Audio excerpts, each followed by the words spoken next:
So we're just getting ready, getting things all set up. Nếu nó như lúc cổ thì mình thấy cổ ở phần này cổ bên cho phi đâu của chị nhớ nè major như long van đâu cho phi spirit release nè. Okay.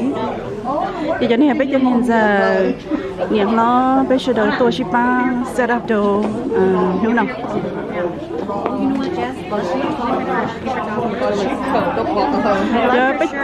Oh, thank you. Yeah, bây giờ coach tôi đó chỉ mà để nó tại sao nó chỉ cho family thế nào, family nhiều quá tốt chứ.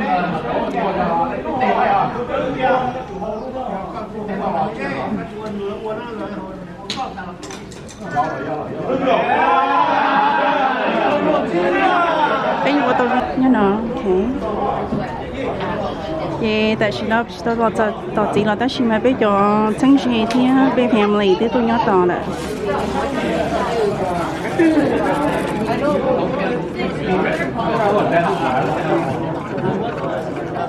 Okay, cho nên giờ chỉ có chính giờ thì bây giờ dư lâu nữa. Hi, hãy chào các bạn. Okay, go video nữa, video á. Okay.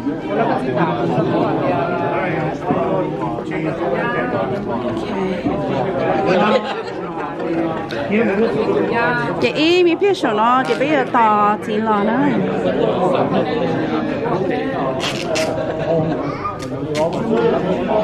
Đánh tỏ trong gốc chắp lời liao.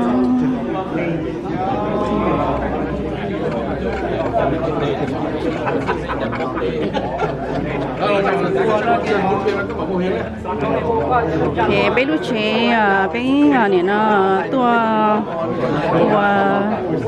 chỉ cho của chị dâu pli bây decorate tao tí xí là chị tỏ ít pli sư thì bây giờ tỏ chị lại.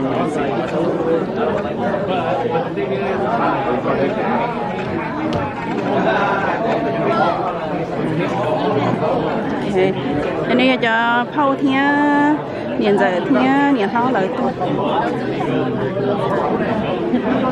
Okay, thì nói như là cũng niệm nữa, niệm phao.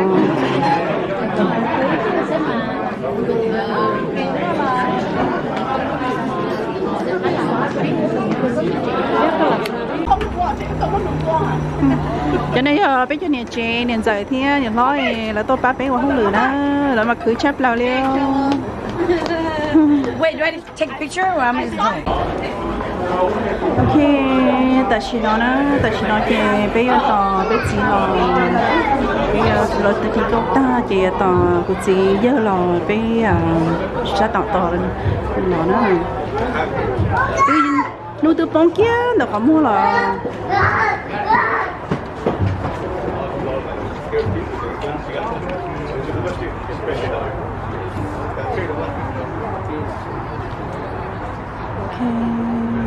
nó nói in theo dòng xe hay tiền gì là sửa bé đó chỉ mà đi tu xe hay tiền rồi nó trên này một tí lợi cho bé cho mình từ bên nhỏ chỉ mua lần xì là nó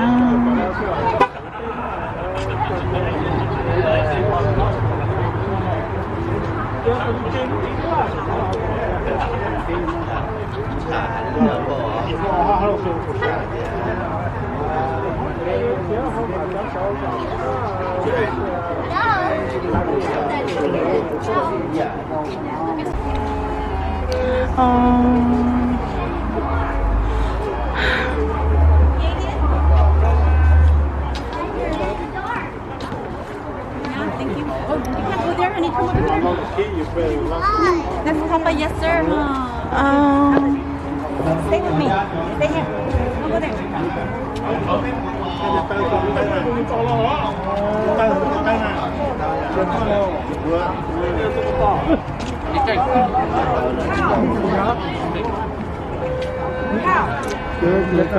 chị nhớ cho hồi tới to là cái gì cái sầu gì này cũng sầu đi có một cái lấy trên nó lên trên này vì thằng trái để thằng trái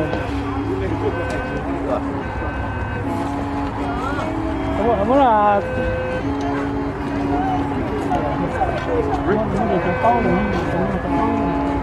thế thì tôi để đó tôi sẽ đó ngon lắm thì nó cũng không được đó vài cho nó có vài sức thịt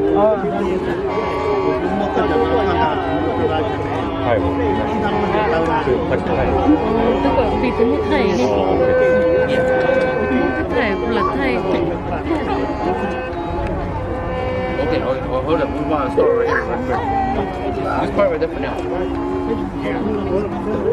Okay, fine. Come in. bé to都chỉ lo rồi nữa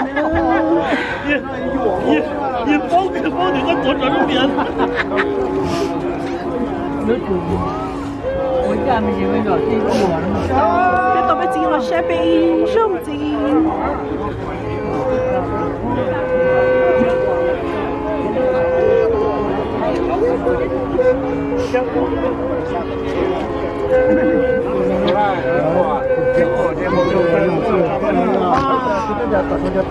nó nói hay nói rằng thì chỉ là cá là sẽ bị rằng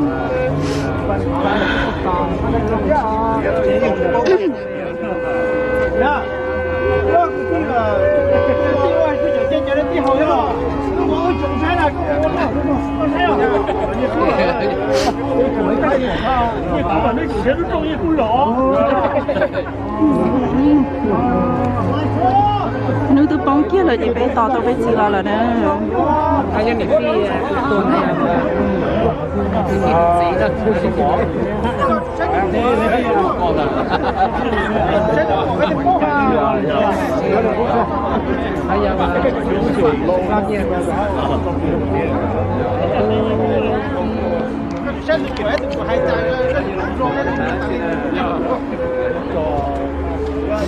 I got you see that behind you.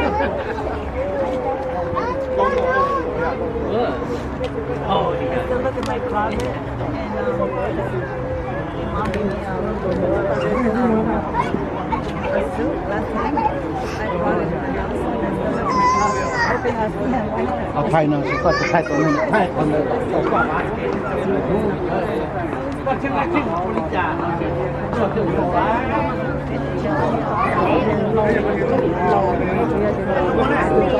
đấy là lo tờ của chị tôi đã có là xem bên xong rồi bên chống cái là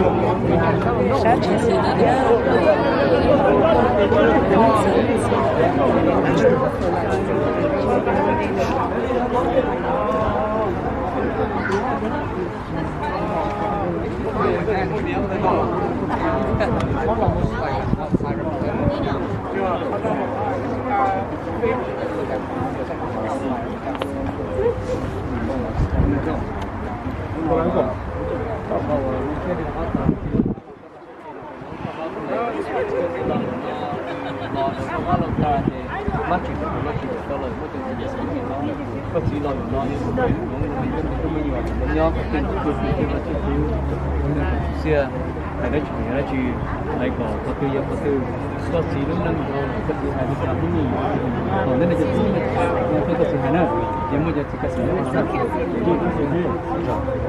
cái sự đó có tôi tệ nhiều không là có cho con mà họ lửa đây giờ này là họ kia cái đấy nè thì ít cái giờ cũng muốn cho Không to. không mà to rồi đó. to chế giờ tụi nó cũng nên là tụi nó chịu chết người nè chị ở trong ăn cho là nó I have mine in the car chắc bây giờ tôi biết cái chỗ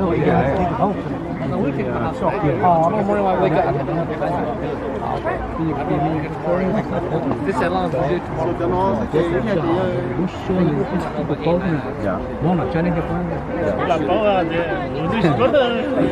chúng tôi hai tổ dân đó nè bây giờ cái tiền kia cũng dân là cái tiền cũng ok tại chị nói bé to cái to chỉ là nữa là hậu chị nữa là bây giờ nói chị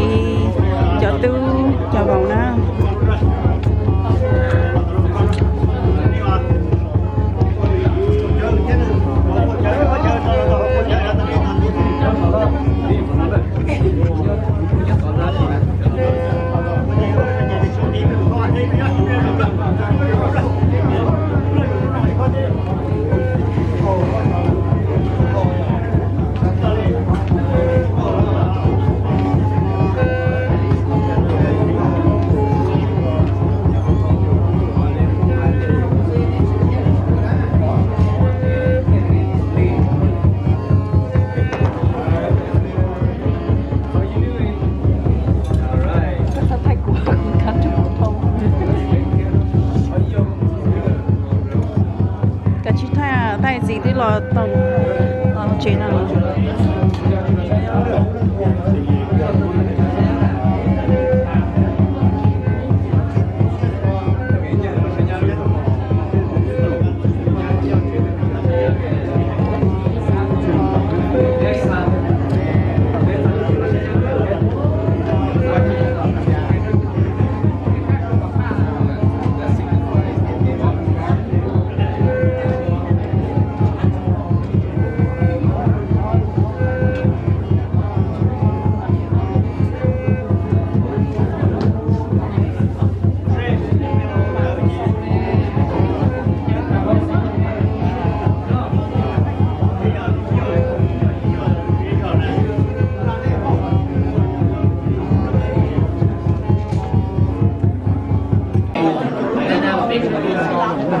有照的是不知道包，也还点，我也用那边考，也去用那边摸找钱的嘛。họ trả được cho công dự xuống rất tù và bên nhà dân rất sơ nhiều là ta chỉ lúc nói chỉ nhau của lò nhỏ của nó có hải ra có cá chú để mà đây rồi giờ chỉ như lòng tư cho công trong hậu để khi họ của lò hải ra có cá chú nó thì họ đã chỉ cho nên là sợ đợi nó mà giờ hai thì hai tàu đi trả là về vô lên tàu cú cho hai đi cú tu sĩ hướng khe cú sĩ nào mà cú cho tao là chỉ đi nhận tiền thế nào mà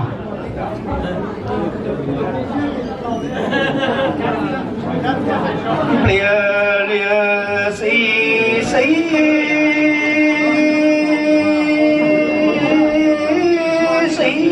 lơ bà tao nhớ cầu sĩ của nó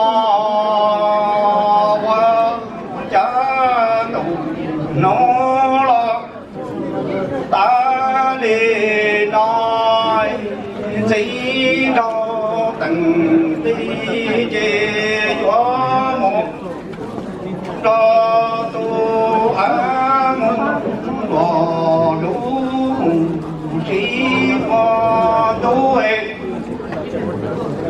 đó tu ăn loạn con chỉ có nhỏ chỉ có tình đi chỉ có cha tu cha bánh giống tự cha bánh đi cha bánh I do it. I hope you.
tại nhớ lòng tuần sai, những gì nhớ lòng tuần sai, nên cái là buồn hại, cái là lúa cho nên giờ tôi chỉ đi chỉ cái chuyện tôi, nó nói là nó bé thì là nhớ lòng là số bé sẽ đỡ, để buồn cho nên sẽ đỡ, mua lúc sẽ đỡ sẽ lòng thế này, mua này lúc sẽ hở là người cổng cho bé nó cho lúc bé là lỡ con lúc bé thằng chỉ lỡ mua lỡ ta chỉ chẳng lúc thì té thì là chẳng nhớ thông qua ta chỉ nó thì muốn cho nó nên sẽ đó tiền này sẽ đó mua nó sẽ đó sẽ lòng nên ta số bé thì là nhân lòng muốn đủ rồi nửa lúa kỹ trong cái chỗ nó để của chúng nó nên tua chỉ ta lên đó thằng nó nhỏ thì nên tua sẽ được tôi nói gì cũng chỉ là những lúc hạt tiền Yes, này, quý vị bảo tiền nên thuốc bê nên chuyện nó tiếp theo đi tận biệt này á.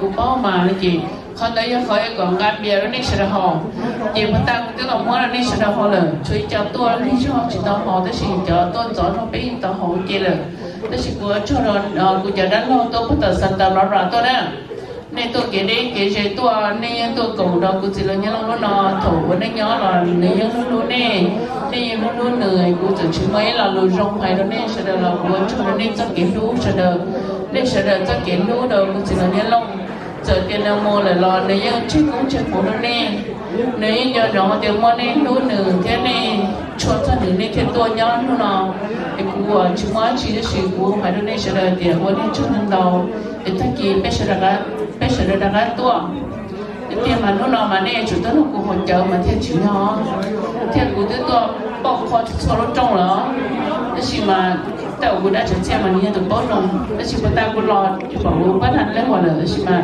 giờ đi trả là của cho nó nên sửa đầu để thay kỳ bây là cái tua đó mà nó bây giờ đi bảo đi trả là gì hóa trong một lợi đó chỉ cho kỳ trong cho kỳ chơi xe chơi cho là giờ là người nên sẽ đầu để tất kỳ bé mà sinh chi đuôi mà nó bé yên nhón lý mà đi nhà là gì hóa rong mà đó tất mà tất kỳ bé đã nói tôi sinh chi đuôi đó mà em của chúng ta nên sẽ đầu tôi nó em cần nên sẽ đầu muốn vào một chỉ là một rong mà tất kỳ bé đã sinh chi đuôi em bé chờ họ lo chặt cũng nữa mà nó bây giờ bây giờ tất kỳ bé rồi họ có xe cần chứng là Yes. ta chỉ mà bé chim bút cho ta chỉ mà người cho nó ăn ta kỳ nó bé nó chỉ là nhau nhau giờ nó ta kỳ bé nó chỉ là nhau nhau mà nó thế ta kỳ thế cái này sẽ là nhau nó thì bé nó bỏ đi chả nếu nó bé bỏ đi đâu em cũng đâu hay nó sẽ ở trong đó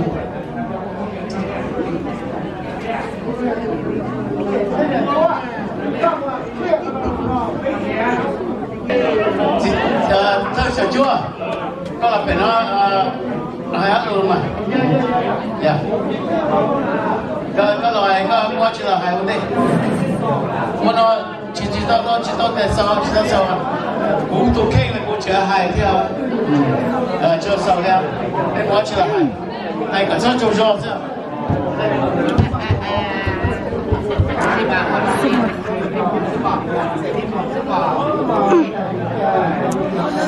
Oh, Auntie, my legs hurt so much.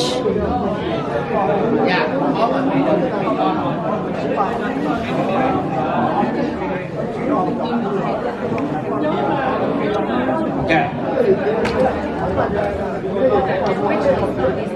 Depende do honor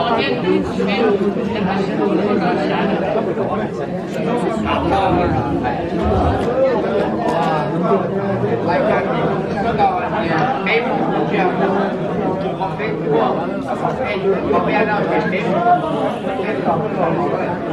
em còn chuyện còn cái chuyện nhỏ xíu còn sao rồi nhỏ này chả qua chuyện kia gì mà thà đó nhớ gì mà con nhà con trai đó tại vì đây là con trai lúc chiều đó con có những cái đó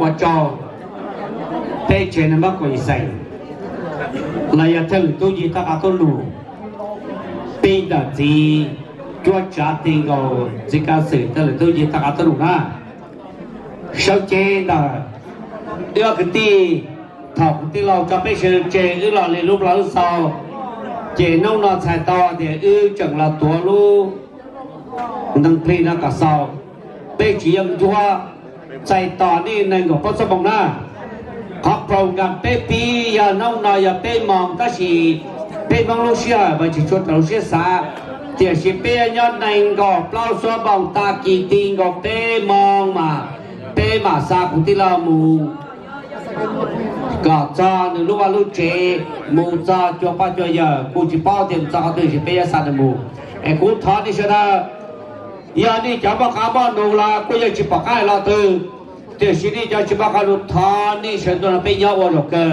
cố tí lao ít tu giờ được lúc ní lúc bé tụt xóa tụt trên mong giờ đi cho chị tao bỏ nữ thế chị tao nó được ok thế rồi đi chị bao nữ ta chỉ cho trong đi cố thế ước cái tí tôi là cố tí lao thế cố chọn xài bây giờ thì nó gì gia đình tao thì cái tu sĩ rồi nó tiền nó bé chỉ cố tí lao lại cố tí lao một tao bây giờ lúc thì đi bảo bao là tao nó cũng chỉ bao cho bảy bé nông nào cố tí lao là hiểu bao giờ chơi là nó có bác có lên rồi là được cơ để cố thon đi thế nó đi bây giờ mong nhau phải nói trông chờ giờ đi lúc thế chùa là thon bây giờ na mà nó càng đôi ta kịp chọc bé bằng bé bà san nữa mù ai thọ gì đó đi cho nó cho thôi tôi ta ăn tôi đủ đọc bây giờ cái này cái cái phong cái gì cho nó cho chữ cho xây cho gì cho phong cái gì rất sâu rất tu ai cũng thao cho số chế đó tu cũng chỉ tao sai thì tu cho nó cho tu có tin được tan thao cho cứ nó một cái tu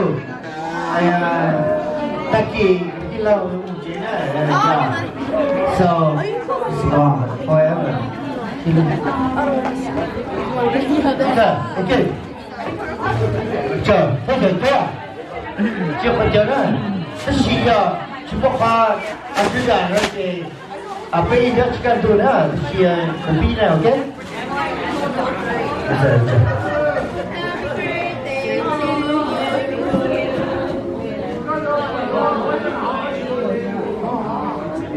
tôi nhỏ lúc là chúng ta giờ cái chỉ nói là giờ bên nhớ chỉ cần thôi tại vì nó bây giờ bên này bên này thì cái chế độ nhon thôi chỉ nó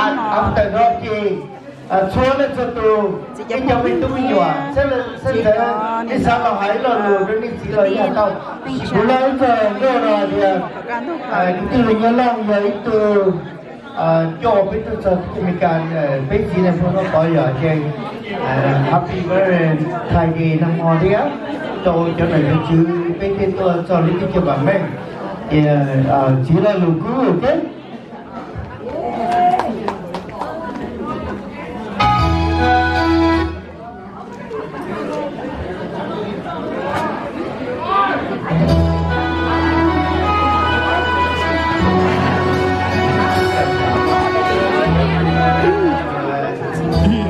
giờ đang đi long ít sau khi đã bây giờ đâu nó đâu thì có thể là chỉ có cái chung cho cái đi nhỏ tàu với họ nữa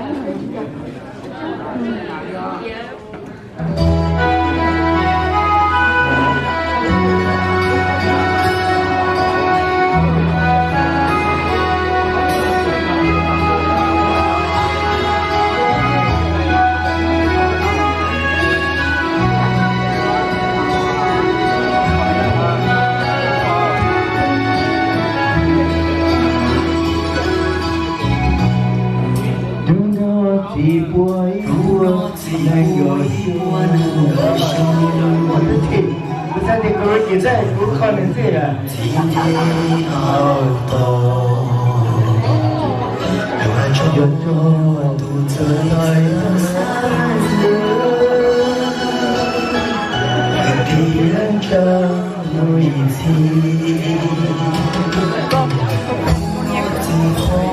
如果跟姐这些。你把这些不来有些，我给这个。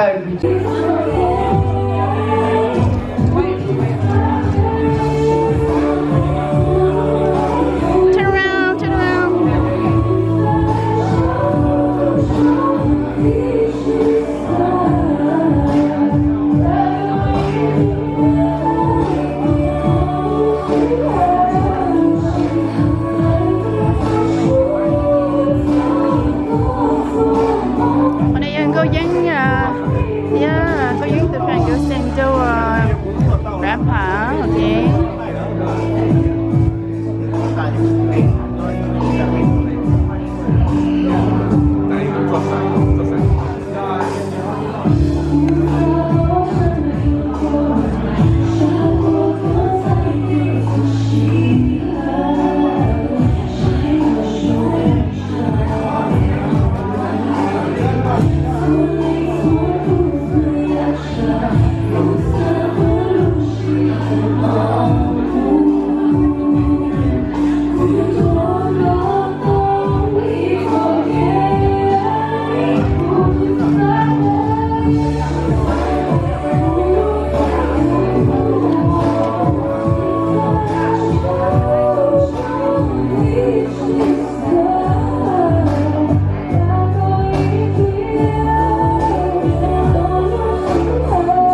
for his spirit.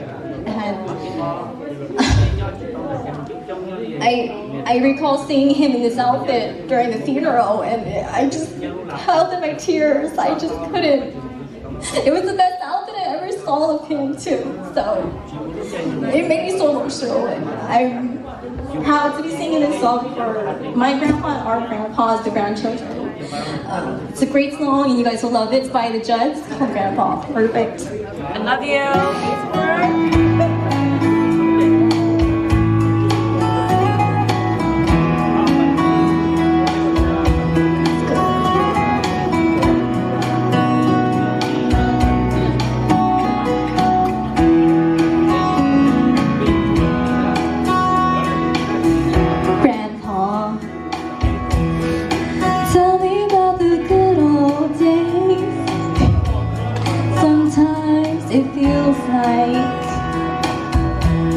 This world's gone crazy, and Grandpa, take me back to yesterday, where life between right and wrong didn't seem so hazy. Did lovers really fall in love to stay? Stand beside each other, come one day. This promise really something people kept, not just something they would say and then forget. Now families really bow their heads to pray.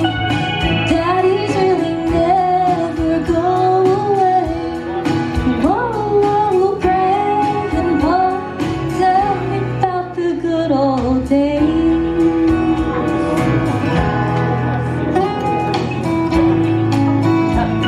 As you all know, he went through a stage of cancer, and I thought this was the perfect song to help me heal from it and help everyone heal from it. So I not only dedicate this to the grandchildren, but the children as well. Grandpa, everything is changing fast. We call it progress. I just don't know. And Grandpa, let's wander back into the past and paint me a picture of long ago. Lovers really fall in love to stay. Stand beside each other, come one day. The promise really something people kept, not just something they would say and then forget. Families really bow their heads and pray. Daddies really never go away. Whoa, Grandpa, tell me about the good old days.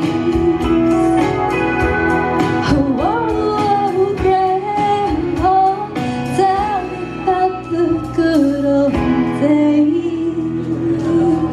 Love you, Grandpa, forever. Your granddaughter Jessica, aka Girlie. Yeah! I have so many memories of him calling me that. Thank you so much for listening. Hope you enjoyed it. This is for Grandpa, from all of us.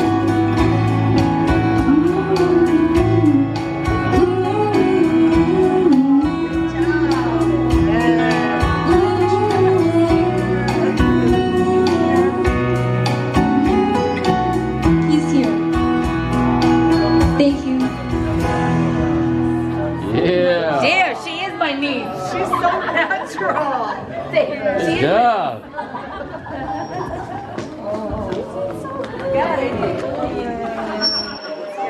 I don't think it works. Wait, one more. Let Pauline just sing one. Let Pauline just sing one. So natural. Oh my God. Girl. So natural. I love you. So Jeff. Yes, I love you. Jessica, you are Grandpa's child. You.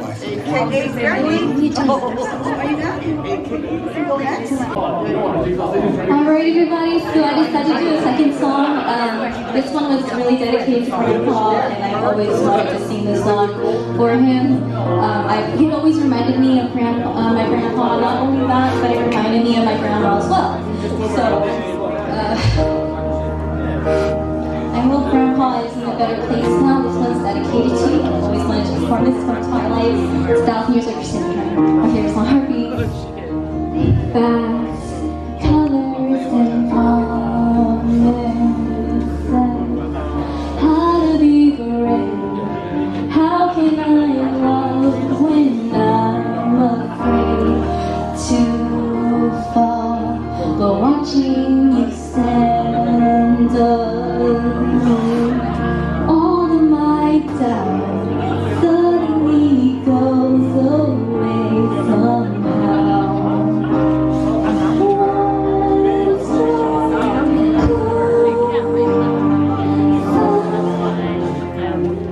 I have died every day waiting for you. Darling, don't be afraid. I have loved you for 1,000 years. I'll love you for 1,000 more.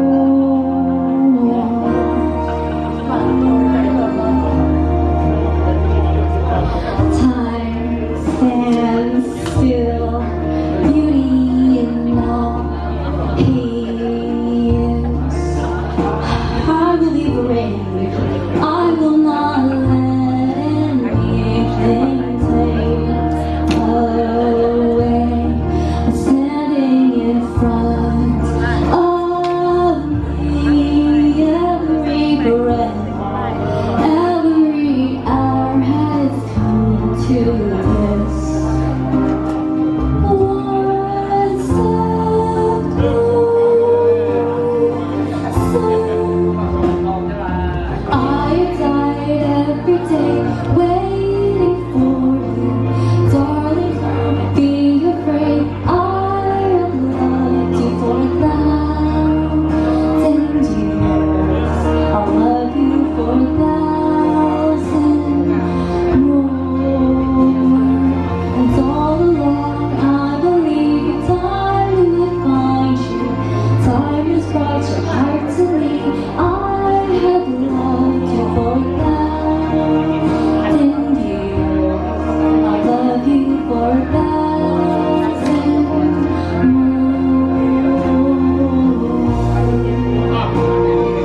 This is the second time I've performed this song. The first time was dedicated to my grandpa again at my mom's family side of the party. So, this one's dedicated for you, Grandpa. One step closer.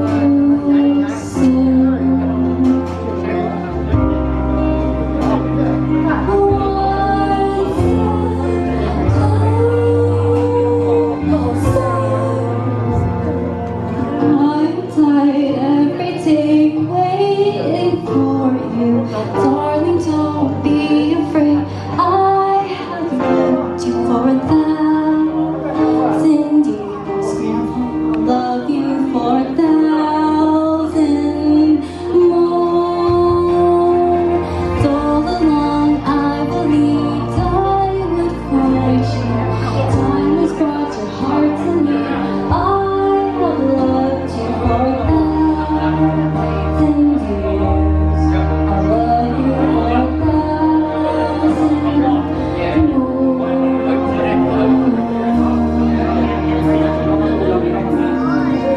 Sad that we couldn't sing this during happier times, but sadder times like this is better than nothing.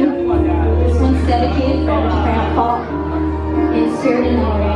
Thank you so much for listening. I love you, Grandpa, forever. Granddaughter Jessica, bang. Neil Long bang, Neil Long bang. Thank you. Love you, baby.